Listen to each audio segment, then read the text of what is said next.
ఎలా ఉన్నారు అందరూ? ఏం చేస్తున్నారు? బాగున్నారా? నేనైతే చాలా చాలా బాగున్నానండి.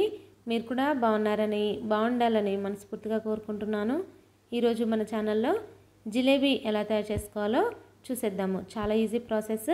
ఇన్స్టెంట్గా నా పిండి ముందు రోజు నుంచి నానబెట్టుకోకుండా ఇన్స్టెంట్గా అప్పటికప్పుడు చేసుకొని జిలేబీ తినాలనుకున్నప్పుడు ఇలా చేసుకొని తినేసేయచ్చు అనమాట. చాలా ఈజీ ప్రాసెస్ అండి. మీరు కూడా తప్పకుండా ట్రై చేయండి. వీడియో చివరి వరకు చూడండి. నచ్చితే లైక్ చేయండి. నా ఛానల్ని సబ్స్క్రైబ్ చేసుకోండి.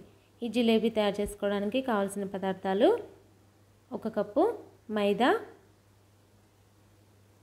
ఏ కప్పుతో అయితే మైదా తీసుకుంటామో అదే కప్పుతో 1 కప్పు పంచదార. స్వీట్ కొంచెం ఎక్కువగా కావాలనుకున్న వాళ్ళు కొంచెం యాడ్ చేసుకోవచ్చండి, లేదంటే సరిపోతుంది. 1/4 కప్పు పులిసిన పెరుగు, అంటే కొంచెం పుల్లగా ఉన్న పెరుగు, 1/2 టేబుల్ స్పూను బేకింగ్ పౌడరు, కొద్దిగా కుంకుమ పువ్వు తీసుకున్నానండి కలర్ కోసము. ఇది ఆప్షనల్ మాత్రమే, దీని ప్లేస్లో ఫుడ్ కలర్ అయినా యాడ్ చేసుకోవచ్చు. 1 నిమ్మ చెక్క, వాటర్ అండి. పిండి కలుపుకోవడానికి కొద్దిగా గోరువెచ్చగా వెచ్చబెట్టుకోవాలి. కొద్దిగా గోరువెచ్చగా ఉండాలన్నమాట. మనం జిలేబీ చేసుకోవడానికి నేను కవర్ తీసుకోకుండా ఇలా సాస్ బాటిల్ అయితే తీసుకున్నానండి. దీంతోనే చాలా ఈజీగా అనిపించింది నాకైతే. సాస్ కవర్లో ఏంటంటే మొత్తం పైన ఒక రబ్బర్ బ్యాండ్ వేసేసి వేస్తూ ఉంటే పైనుంచి పిండి వచ్చేయటం అలా ఉంటుంది కదండి. అదేమీ లేకుండా సాస్ బాటిల్ అయితే చాలా బాగుంటుంది అనమాట. ఫస్ట్ టైం చేసే వాళ్ళకు కూడా ఈజీగా ఉంటుంది. ఇప్పుడు మైదా పిండి, బేకింగ్ సోడా, 1 చిటికెడు ఉప్పు, వీటన్నిటిని వేసుకొని ఒకసారి జల్లెడ పట్టుకొని ఇప్పుడు ఈ పిండిని పెరుగు వేసుకొని అలాగే కొద్దిగా వాటర్ వేసుకుంటూ, మరీ జారుగా కలుపుకోవద్దు, మరీ గట్టిగా కలుపుకోవద్దండి. చూసుకుంటూ కలుపుకోవాలి. వాటరు ఒక్కసారి వేసేస్తే ఎక్కువ అయ్యే అవకాశాలు ఉంటాయి కాబట్టి కొద్దిగా వేసుకుంటూ కలుపుకోవాలి.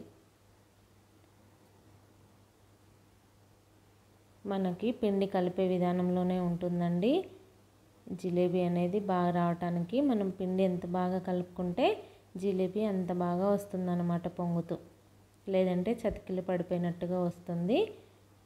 ఇలా బాగా మిక్స్ చేసుకోవాలి.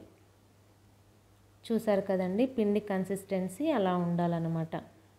కొద్దిగా వాటర్ యాడ్ చేసుకుంటూ కలిపేసుకొని దీన్ని పక్కన పెట్టుకొని ఇప్పుడు షుగర్కి పంచదార పాకం అయితే రెడీ చేసేసుకుందాము.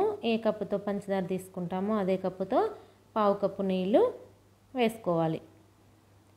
వేసుకొని దీనికి పాకం ఏం అవసరం లేదండి. ఇది కొంచెం మరగటం స్టార్ట్ అవ్వగానే దీంట్లో మనం తీసుకున్న కుంకుమ పువ్వు అలాగే నిమ్మకాయ రసం కూడా వేసేసుకోవాలి. నిమ్మరసం ఏంటంటే పంచదార పాకము తర్వాత కూడా చల్లారిన తర్వాత కూడా గట్టి పడకుండా ఉండటం కోసము. ఇలా చేసుకున్న తర్వాత దీన్ని చూసారు కదండి, పాకము ఏం అవసరం లేదన్నమాట. కొంచెం స్టిక్కీగా అతుక్కుంటే సరిపోతుందన్నమాట. అలా ఉన్నప్పుడు స్టవ్ ఆఫ్ చేసేసుకొని దీన్ని మూత పెట్టేసి పక్కన పెట్టేసుకోవాలి. ఇప్పుడు ఇదే స్టవ్ మీద కళాయి పెట్టి డీప్ ఫ్రైకి సరిపోయిన ఆయిల్ పెట్టేసుకుందాము. ఈ ఆయిల్ హీట్ అయ్యేలోపు మనం పిండిని అయితే సాస్ బాటిల్లోకి తీసేసుకుందాము. దీన్ని ఒకసారి బాగా కలుపుకొని గుంట గరిటె ఉంటుంది కదండి, గుంట గరిటెతోటి మెల్లిగా సాస్ బాటిల్లోకి పిండి వేసేసుకోవాలన్నమాట.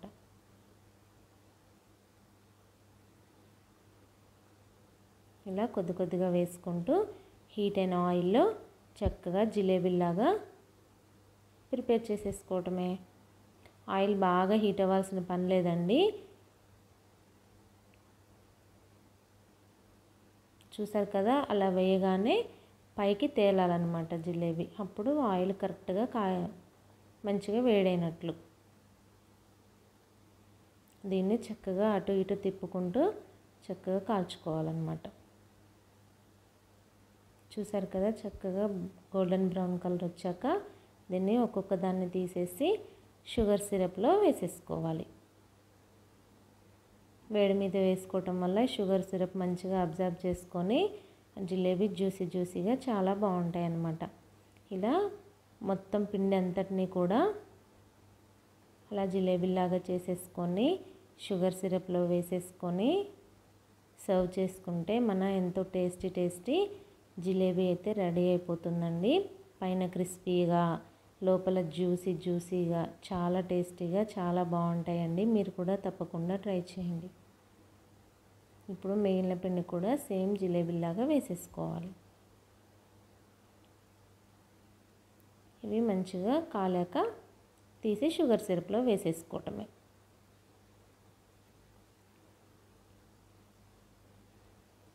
మంచి కలర్ వచ్చేసాక తీసి ఒక్కొక్క దాన్ని షుగర్ సిరప్లో వేసేసుకోవాలి. చాలా ఈజీ ప్రాసెస్ అండి. టేస్ట్గా కూడా చాలా బాగుంటుంది. మనం ముందు రోజు నుంచి ప్రిపరేషన్ ఏమీ చేయకుండా అప్పటికప్పుడు ఇన్స్టెంట్గా ఇలా జిలేబీలు చేసుకుంటే మనకి ఎప్పుడు తినాలనిపించినప్పుడు అలా చేసేసుకోవచ్చు అనమాట. ఈ మైదా పిండి ప్లేస్లో గోధుమ పిండి కూడా వేసుకోవచ్చండి. ఒకవేళ మైదా పిండి వద్దు అనుకున్న వాళ్ళు గోధుమ పిండి, పంచదార ప్లేస్లో బెల్లము వేసుకొని అలా కూడా ట్రై చేయొచ్చు. కానీ కొన్నిటికి మనం అనుకుంటాం కానివ్వండి, చేసుకునే వాటిల్లో మైదాతో చేసుకునే వాటిని మైదాతో చేసుకుంటేనే పర్ఫెక్ట్గా వస్తాయన్నమాట.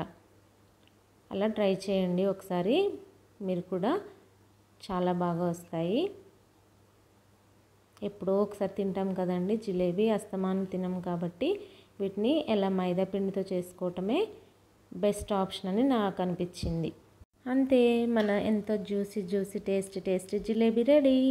Thank you for watching. మళ్ళీ మంచి వీడియోతో మళ్ళీ కలుద్దాము. అంతవరకు బాయ్.